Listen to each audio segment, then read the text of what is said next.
This is Economics for Entrepreneurs, the podcast where we apply the principles of economics to help you make the best decisions for your life and business. Here's your host, Hunter Hastings. Hi, Hunter Hastings here. In Economics for Entrepreneurs, we're exploring the idea that a successful entrepreneur need only know two things: the laws of economics and the mind of the customer. If you know these two things and subsequently apply your own imagination to create entrepreneurial business opportunities, you have a great chance of success. In this way, economics is fundamentally important to your success. The word laws in the phrase, the laws of economics, may be a little bit too strong. It's really an understanding of the principles of economics that you can benefit from. We'll try to demonstrate the value of this understanding. The principle we're exploring today is opportunity cost. Let's start with this thought, which should jolt you into a recognition that understanding the economics of opportunity cost is vitally important. All costs are opportunity costs, and opportunity cost is the only cost. If you are to make a profit, and if profit is the difference between the cost of production and the value you receive from your customer in return for what you produce, then obviously the concept of opportunity cost is fundamentally important. So as that thought sinks in, let's use it as a starting point. Here to talk to us about opportunity cost is Per Bylund, a regular guest.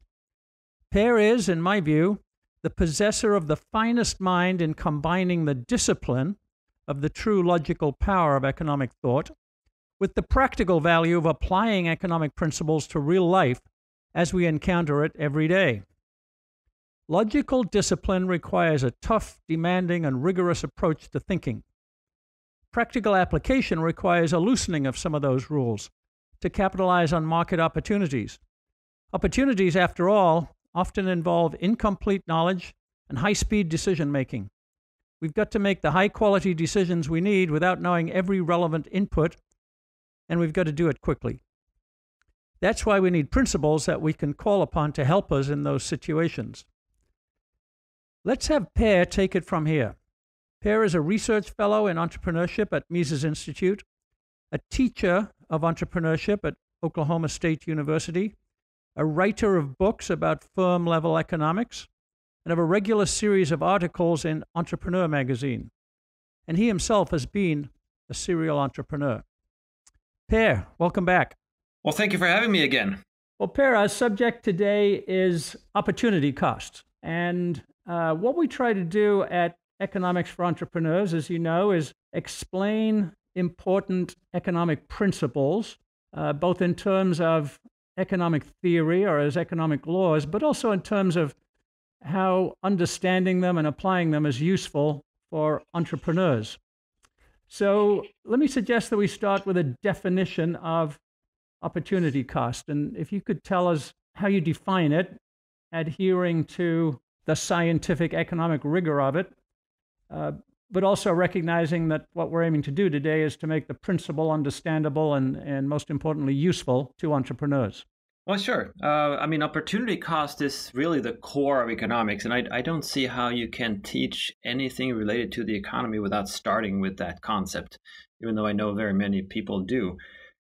It is really the fundamental trade-off in any choice to act. So whatever you do, you figure out the value of what you want to do, and the opportunity cost is whatever opportunity you cannot choose because you made that other choice. So it's the value of the second best alternative. And to make this a little clearer, the term used in Swedish is actually the cost of the alternative.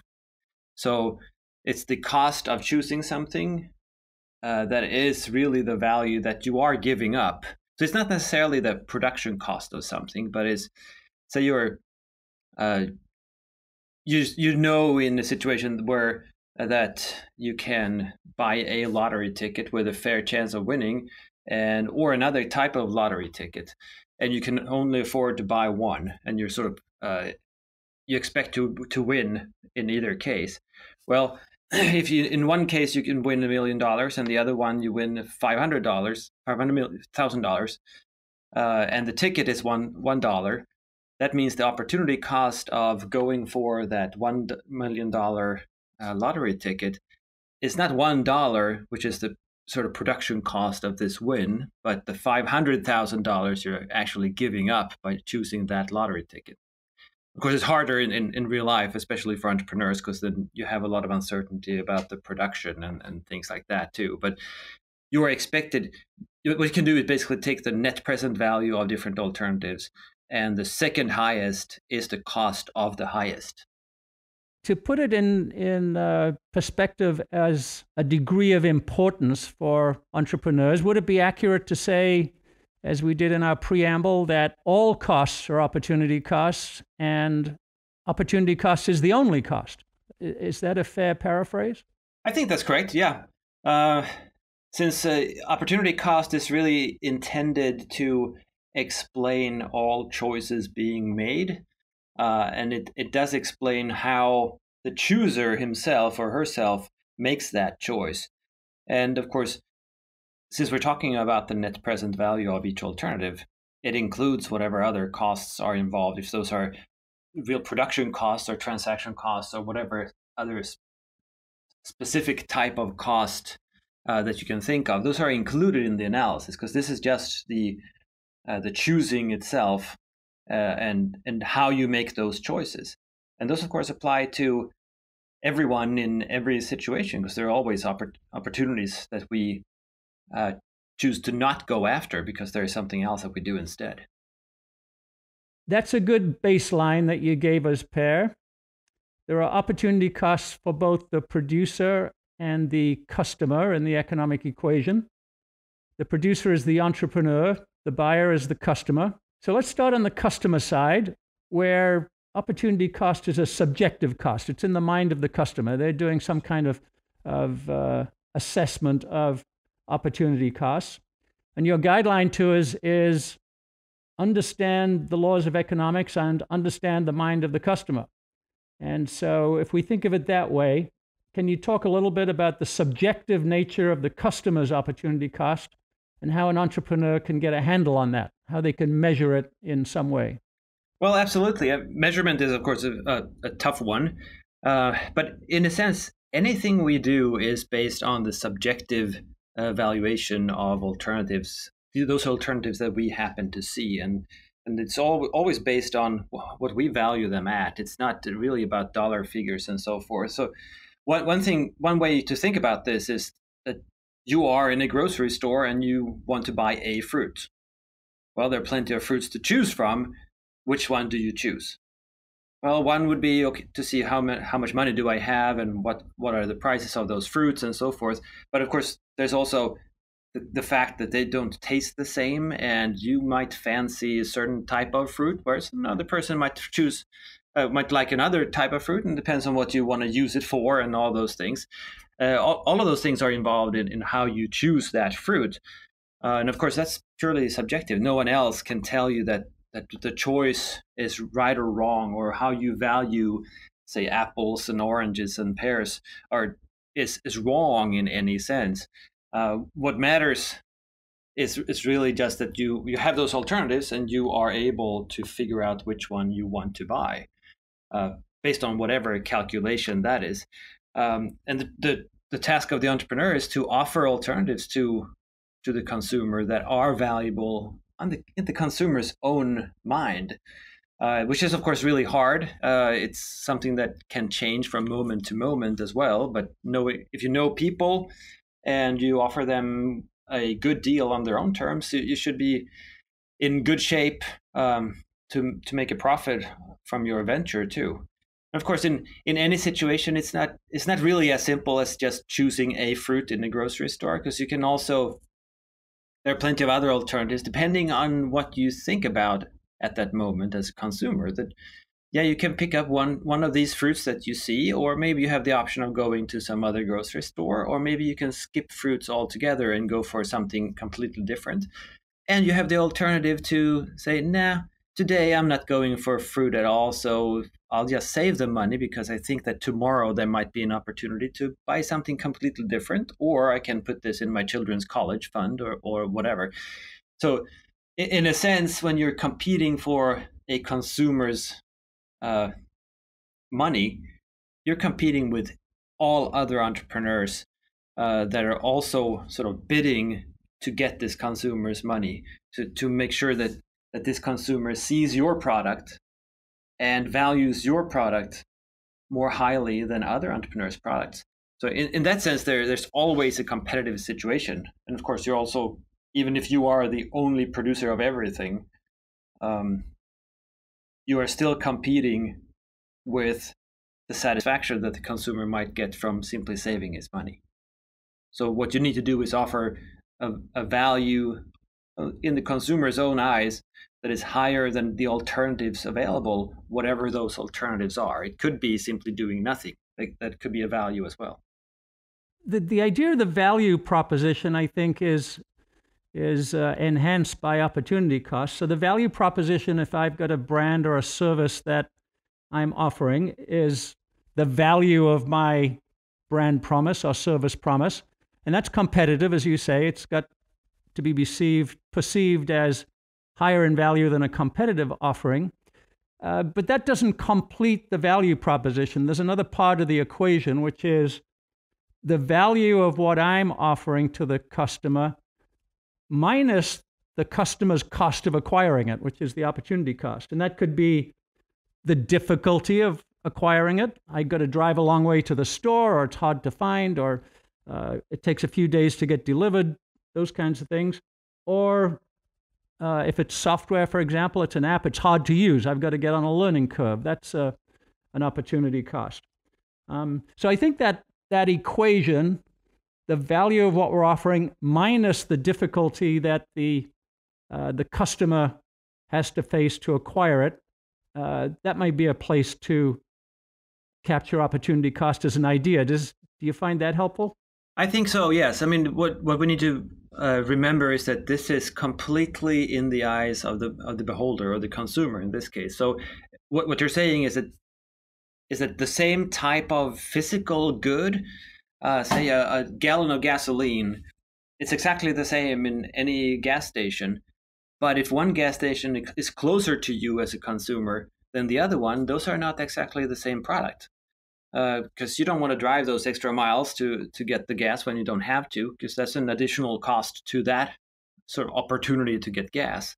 So even products that are exactly the same can be considered to be of different value by the consumer, which of course makes it really difficult for the entrepreneur, because you have to find a good location, both temporally, so in timing is super important, and spatially, that you need to be in a certain place where consumers can find you, or where you're close to the consumer, where you minimize the cost of actually acquiring the product, because that increases the value of getting the product.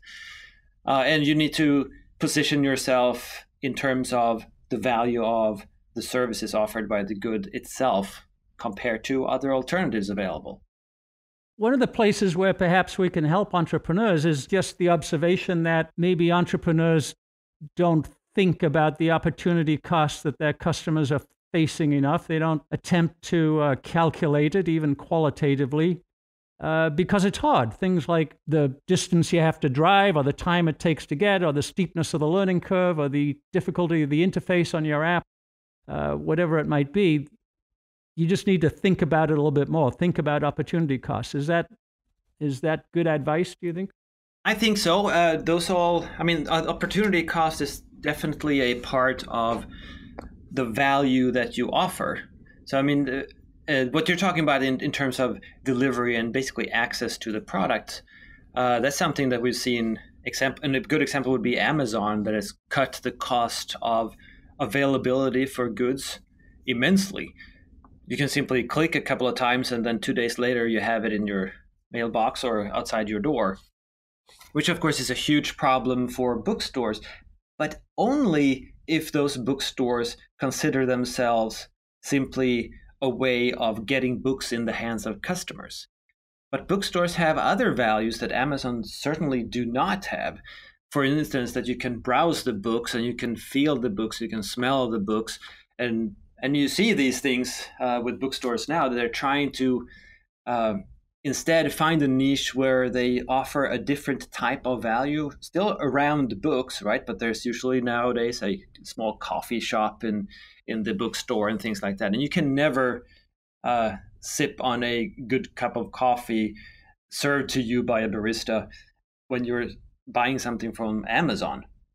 And even Amazon's stores that they try to launch, those stores don't even have cashiers, so you certainly can't get that sort of cafe feeling there either. So they're trying to those bookstores that still exist. They're trying to sell the concept of a bookstore as a sort of social or maybe even a community thing, where you can buy books, but the whole thing is about the browsing of books and looking at books and maybe hanging with other people wanting to buy books. Those are values as well, right? So you can make money off of offering a value that is simply not very monetary. I mean, they don't compete with Amazon on price. They don't compete with Amazon on delivery either. They don't compete with Amazon in terms of how many different types of books they have. They compete on a different dimension, and that is only in the minds of consumers. Do consumers actually value going to a bookstore, even considering all the hassle of going there and finding a parking spot and all this stuff? Do they still value that experience in itself, perhaps while buying books? Or do they not value that and would rather just sit at home in their shorts ordering books online? I mean, those are probably two very different types of customers, and you can cater to both, but probably not at the same time. So it's what we're seeing is really a segmentation of the book buying market, right? Where you have one is the experience based, and one is simply the cost based, or in terms of price, right? The lowest price possible, which would very often be Amazon. Or perhaps it's a segmentation of the consumer market by the way that they think about opportunity costs. We often talk about understanding the mind of the customer. That's one of your great instructions to us as entrepreneurs, that we need to try and do that. And one part of the mind of the customer is how they deal with opportunity costs. And that's always subjective. And as you say, it may change from time to time and circumstance to circumstance, but we need to think about how customers are going through that process. Absolutely. And the more you understand your customer, you understand also that they might be different. And you realize when you think about it as a consumer, in a sense, or think about what are you doing and why are you doing it, then you're thinking in terms of value. And value is not dollars, it's not cents. Value is not any type of currency. Value is just the satisfaction that you get from whatever it is you're doing. And if you think about it that way, then you realize that the physical product is only a part of the mix that you're selling. So another is the experience, like the example of bookstores. But it could be location, it could be the service you get. I mean, you have plenty of grocery stores that are not competing with, say, Walmart or one of the big chains on price. Instead, their prices are generally higher, but they make sure that it's a pleasant experience to go to the grocery store. That maybe they have access to better parking. They always smile at you. It's always clean. They never have any fruits that are not in perfect shape, whatever it is. But they cater to a subset of the huge type of market, just being grocery shoppers. Because grocery shoppers, well, that only targets the physical products themselves. But people have different wants and different. They're interested in different things, even if they go grocery shopping. I mean, some are interested in and more than willing to pay a little extra for a pleasant experience, or as I've heard several people say, they want to avoid the people in the nearby Walmart. So it's worth the extra money to go somewhere else. And it doesn't really matter why. It matters whether you can identify these types of values that are certainly not measurable in dollars and cents. But if you can target a subgroup or subset of a certain market in this sense and offer them something that they want, you can charge a higher price. Well, let's flip the equation to the side of the entrepreneur, as you've suggested. The entrepreneur faces opportunity costs in a very fundamental way, and one of them is choosing to be an entrepreneur as opposed to taking a corporate job and having a more stable income in the immediate future, or choosing to enter industry X or market X as opposed to market Y. Those are opportunity costs. And it seems really complex for an entrepreneur to think about opportunity costs in that context. They've got to figure out what they love to do, but also what they're good at, which might not be the same thing. Finding a market, finding a need, and getting paid for it. And there's a lot of uncertainty in each choice. So how do you think about opportunity costs from the entrepreneur's side in that sense? Well, that's the beauty of it, that it really applies in exactly the same way. So if money is all that you're interested in, if that's the only value that you think about, then most entrepreneurs, they make a very poor choice going into entrepreneurship. They would be better off in terms of money outcome, simply getting a job somewhere, because most entrepreneurs fail most of the time. And many entrepreneurs, they sort of make ends meet, but they work their butts off, whereas they could potentially make as much money or almost as much money working half the number of hours in some corporation somewhere. So I think when you said that they choose maybe to do what they love to do, that's a big part of the equation. I mean, many people start businesses because they want to be their own bosses, or because they want to work in a certain way, or maybe they are in a certain way that they don't go well along with a structured organization or taking orders or whatever it is. But all of those things matter, right? So when you're making the decision to start a business or enter a market on your own or together with friends and everything, you need to think about, why are you doing this and what are the alternatives? And that's where the opportunity cost comes in, that, yeah, you want to start a business. Okay, what are the alternatives? What would you do if you didn't start a business? And what would that give you in terms of satisfaction in general? Not necessarily just money, because very often money is just a means to get something else. It's a means to get convenience and get products and buy status through cars or whatever it is. So that is the first decision. Let's keep going in that direction. Once I've decided to be an entrepreneur, then I'm constantly facing opportunity costs in the form of resource allocation. So by definition, the entrepreneur has limited resources and needs to decide how to allocate those. So how much do I spend on product development, and how much do I spend on hiring people, whether it's inside the company or outside, and how much is marketing, and how much is sales and operations and research and so on? Isn't every decision, in a sense, an opportunity cost? And that's always between difficult and complex choices. Yeah, absolutely. It is always every choice involves the opportunity cost.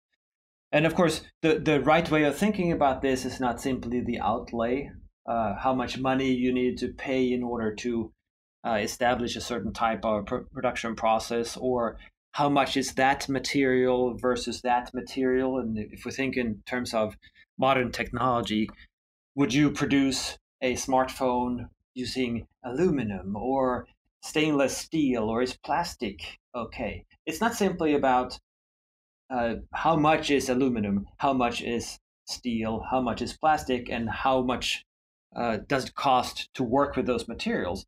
That's the outlay side. The cost, the opportunity cost of these are not simply that part of it, but also, does this bring value to a consumer? So it might be the case that using plastic in your smartphone is a whole lot cheaper than using stainless steel. But for the consumer, the value of having a sort of premium product in stainless steel is so much higher than having a smartphone made out of some kind of molded plastic, that it's simply worth it to eat that extra cost because you can sell the good at a much higher price and the consumer is still better off. I think many entrepreneurs make the mistake of looking at money in and money out. I mean, don't get me wrong, cash flow is super important because you won't survive if you don't have the appropriate cash flow. But it's not simply about choosing the lesser cost or lesser outlay at any moment. It's always about figuring out the cash flow while choosing according to the opportunity cost. And of course, it has to always start with what type of value would this decision provide my customer? And then from there, okay, does that value allow me to charge a higher product while the customer is totally on board and definitely want to pay that higher price because the value is so much higher? Well, in that case, I can afford to use this material or use this production process, or maybe have even more customer service or whatever it is. I mean, you see companies all over the place competing on all these different dimensions. Apple is a good example of providing premium gadgets where they use premium materials and so forth. And many would say that, well, Apple's products are expensive because these materials cost so much, which is completely wrong. That's not how you should think about it. Rather, they use these expensive materials because that provides value to the customer. So their outlay in the production process is high. The cost of production is high because it's worth it. Mm-hmm. So they start with a value, realizing that this is, by offering a premium product, people will be willing to pay some $1,100 for a phone, which might seem nuts to a whole lot of people.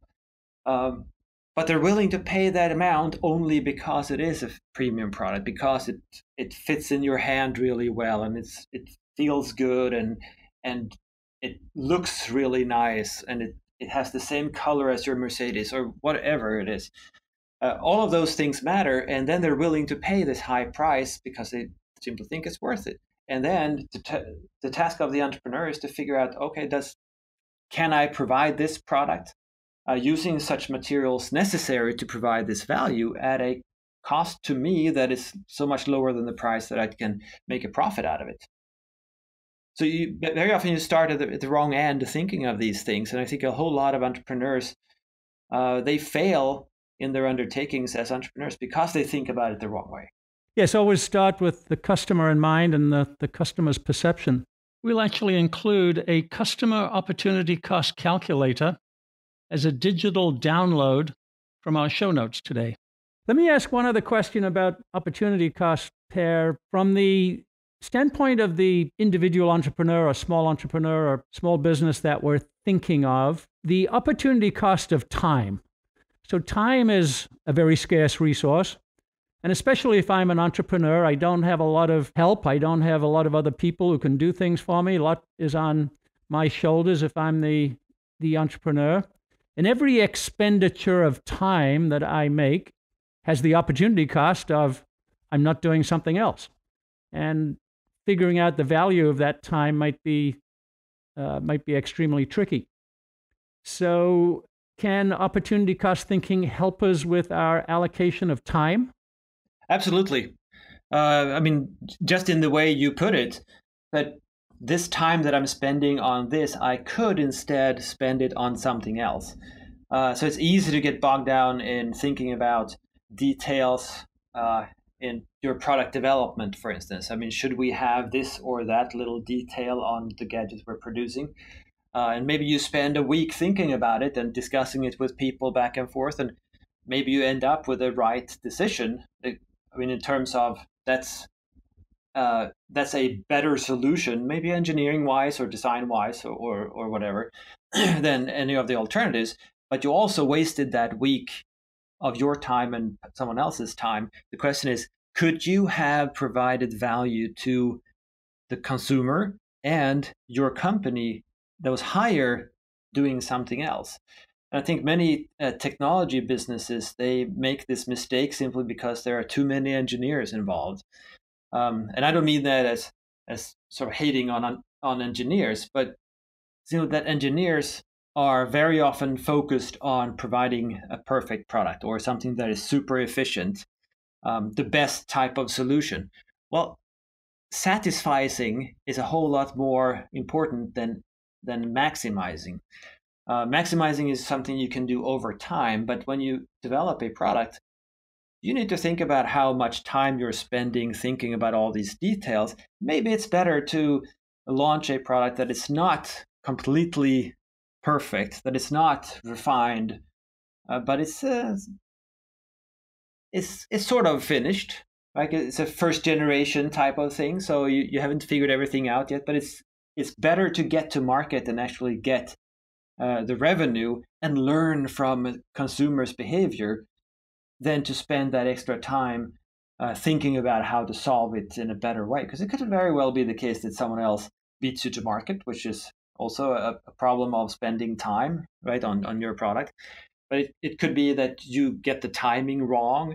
And just sitting at home thinking about how to develop a product or how to make it even a little better, that's on your terms. That's not on the customer's terms. So that's time that is not well spent. If you're spending a little time thinking about how to cut costs in production and things like that, that might be worth it. But refining the product without interacting with a consumer who is actually making the decision of whether that product is worth it is not it's very difficult to make that time well spent and actually get value out of that time that you're basically wasting on satisfying yourself and your belief in the product rather than satisfying the consumer's wants. Yeah, actually, I'm going to jump in and defend engineers a little bit there, Per, because I think they invented the concept of the minimum viable product, which I think is intended to follow your guidelines there. What's the minimum that I can get to the customer to give them, the customers, an opportunity to tell me whether they like it or not, tell me whether they'll pay for the service, even if it's not perfect. And I think they also invented the agile process of looking at your allocation of effort every day, maybe twice a day, to make sure that you're focused on the right things based on feedback from the marketplace. So actually, we may have a lot to learn from engineers. Absolutely. I mean, I didn't mean to hate on engineers at all. But very often, if you're an expert in some area, you want to make it completely right according to the framework that experts in your area are using. And I mean, it's the same for me as a scholar in economics and entrepreneurship, that I focus on specific details in some thinker's framework where someone else might not be completely wrong. And that disturbs me. I go crazy because they don't completely get it. But that's not important when you're applying something. And you're absolutely right about pushing it to market quickly and agile development processes and so forth. And I mean, I used those when I was in software development myself in my previous career. But I also know that it's very easy to get into sort of problem solving mode and try to figure out what is the best line of code to make this happen, and what is the shortest way to make this functionality work out, and sort of write beautiful code rather than write something that could sort of work and then expose it to customers and then get the feedback and then refine it. I mean, you need that iterative process where you involve the customer as soon as possible instead of trying to make a perfect solution and then go to the customer. So let's see if we can sum up here, Per. And the summary that I've been developing in my head listening to you talk here is that entrepreneurs should be thinking about opportunity costs all the time.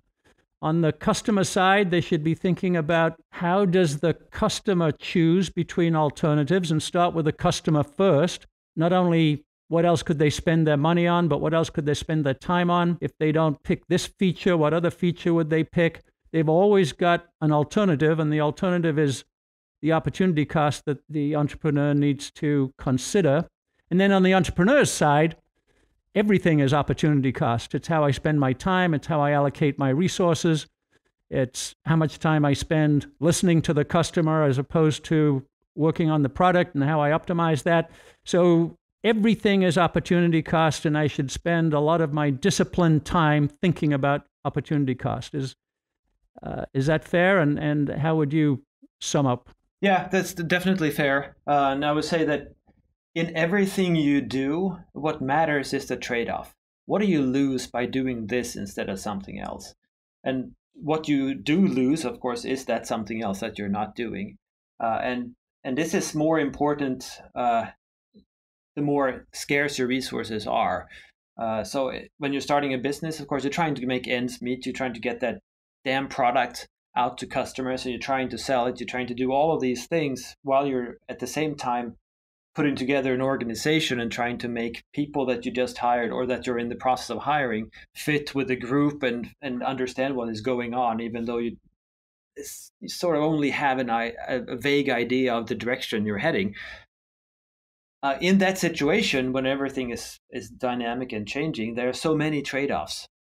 But with every decision, if you focus on what am I not doing, I think that is a good way of guiding your behavior rather than thinking this must be done. Think, okay, what other things could I be doing? Because what you're not doing is probably more important than what you are doing, and it's very easy to get lost focusing on things that do not actually contribute a whole lot to the bottom line. And I don't mean bottom line in terms of simply your profit in money terms, but the bottom line in terms of the value that you as an organization, you as an entrepreneur, provide to consumers. If you're guided by that, the consumer value, and what action you can take to increase the consumer value at any time, any choice you make, you think about that trade-off, then you're in good shape. Yep. Well, that's a great summary, I think. Always be thinking about the trade-offs. In the trade-off, there's always an alternative, and we have to try and put a value on that alternative, thinking through the consumer's point of view and thinking through our own point of view. So, Per, let's leave it there. Thank you for coming to Economics for Entrepreneurs. Well, thank you for having me again. And that's it, everybody, for today at Economics for Entrepreneurs. Thanks for listening, and tune in next week when we'll continue to explore the economic principles that can help you make smarter business decisions and grow your business. Thank you. Economics for Entrepreneurs is a production of the Mises Institute. To explore more content like this, visit Mises.org. That's